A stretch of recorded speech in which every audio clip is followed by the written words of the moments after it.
প্রিয় ভিউয়ার্স, আমি আব্দুর রব দুলাল পাঁচবি উপজেলার রুনিহালি গ্রামের এই রাস্তা থেকে জানাই আপনাদেরকে সালাম, শুভেচ্ছা এবং অভিনন্দন। আমি গত ভিডিওতে আপনাদেরকে দেখিয়েছিলাম পাঁচবিবি উপজেলার রুনিহালি নামক গ্রামের ছোট্ট একটু পরিসরে একটি প্রাইমারি স্কুলের দৃশ্য। আজকে আপনাদেরকে নিয়ে এসেছি পাঁচবিবি উপজেলার 10 কিলোমিটার পূর্ব পার্শ্বে রুনিহালি গ্রামের এই রাস্তা, যা পাঁচবিবি থেকে সালাইপুর রাস্তার কোল ঘেঁষে ঠিক উত্তর দিকে নেমে গিয়েছে রাস্তাটি। এই রাস্তায় আসলেই আপনারা এই রাস্তার একটি বিশেষত্ব দেখতে পাবেন। দুপার্শ্বেই দুই সারিতে রয়েছে বিস্তর তাল গাছ, যা সুন্দর সুসমণ্ডিত করে রেখেছে এই গ্রামের মানুষগুলো এই তাল গাছগুলোকে। গ্রামীণ সভ্যতার চিত্রকে শুধু গ্রামীণ পরিবেশে নয়, একটি স্মৃতিবিজড়িত শৈল্পিক কারুকার্যের মধ্য দিয়ে এই গ্রামীণ রাস্তাটিকে করেছে একটি সুশোভামণ্ডিত। মানুষের রুচির পরিচয় বিভিন্নভাবে প্রকাশিত হয়। এই রুনিহালি মানুষের রুচির পরিচয় এই রাস্তার এই তালগাছ শুধু নয়, তালগাছকে সুন্দর করে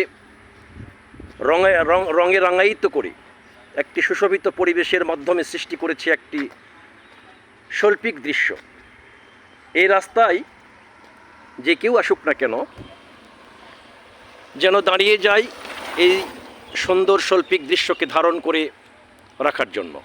বন্ধুরা, কথা দিয়েছিলাম যেখানেই যাব সেখানকার সৌন্দর্য, সেখানকার ইতিহাস, সেখানকার তথ্য উপাত্ত আপনাদেরকে দেওয়ার চেষ্টা করব। সেই প্রতিশ্রুতির ধারাবাহিকতায় আমি আপনাদেরকে নিয়ে এসেছি রুনিহালি গ্রামে।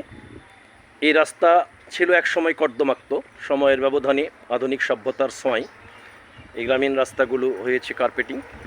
কিন্তু রাস্তার পার্শ্বের যে দুপাশের সৌন্দর্য দেখতে পাচ্ছেন, বিস্তর মাঠ, এপাশ ওপাশ বিস্তর মাঠ, বাড়িঘর নেই, যেন চলে গিয়েছে একটি ছোট্ট গ্রামে। এই রুনিহালি নামক গ্রামে এই রাস্তাটি প্রবাহিত হয়ে গিয়েছে।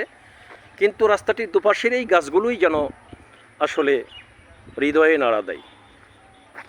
তো বন্ধুরা, কথা দিয়েছিলাম, সেই প্রতিশ্রুতির ধারাবাহিকতায় আজকে রুনিহালি গ্রামের এই রাস্তাটির সুন্দর দৃশ্য আপনাদেরকে অবলোকন করার চেষ্টা করলাম।